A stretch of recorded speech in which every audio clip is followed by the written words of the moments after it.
ഇന്നെന്താ നമ്മൾ ചെയ്യുക? ഇന്ന് നമുക്ക് തുവൂർ കാർണിവൽ കാണാൻ പോയാലോ? വരും.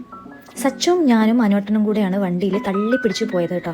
സച്ചുവിനെ കൊണ്ടാതിരിക്കാൻ പറ്റില്ല, കാരണം അവൻ നമ്മുടെ അസിസ്റ്റൻ്റ് ആണല്ലോ. അങ്ങനെ ദേ ഇപ്പം എത്തും എന്നുള്ള രീതിയിലായിരുന്നു എന്നിട്ട് വണ്ടി ഓടിച്ചിട്ടുണ്ടായിരുന്നത്. ഭയങ്കര കളർഫുള്ളായിരുന്നു അവിടെ മുഴുവൻ കാണാൻ. പിന്നെ ഇതുപോലെ ഒരുപാട് ക്യൂട്ടായിട്ടുള്ള നമ്മൾ അധികം കാണാത്ത ആനിമൽസും പക്ഷികളും എല്ലാം ഉണ്ടായിരുന്നു കേജിലാക്കി വെച്ചിരിക്കുന്നത്. ഇതിന് ഞാൻ ക്യൂട്ടെന്ന് പറയില്ല ഈ വക സാധനങ്ങളെ, കാരണം എനിക്ക് പേടിയായിരുന്നു. സച്ചു 1-2 പ്രാവശ്യം അവരൊക്കെ തൊട്ട് നോക്കും തലോടുമൊക്കെ ചെയ്യുന്നുണ്ടായിരുന്നു. എനിക്ക് ഭയങ്കര പേടിയായിരുന്നു. എങ്ങനെയാണോ എന്തോ തൊടുന്നത്. പിന്നെ വളരെ ശുഭപ്രതീക്ഷയോടുകൂടി ഈ ഒരു ഗെയിം കളിച്ച് കയ്യിലുള്ള ക്യാഷ് മൊത്തം കളഞ്ഞ് ഞങ്ങൾ നേരെ പോയത് ഈ യന്ത്രയൂഞ്ഞാലിൽ കയറാൻ വേണ്ടിയിട്ടാണ്.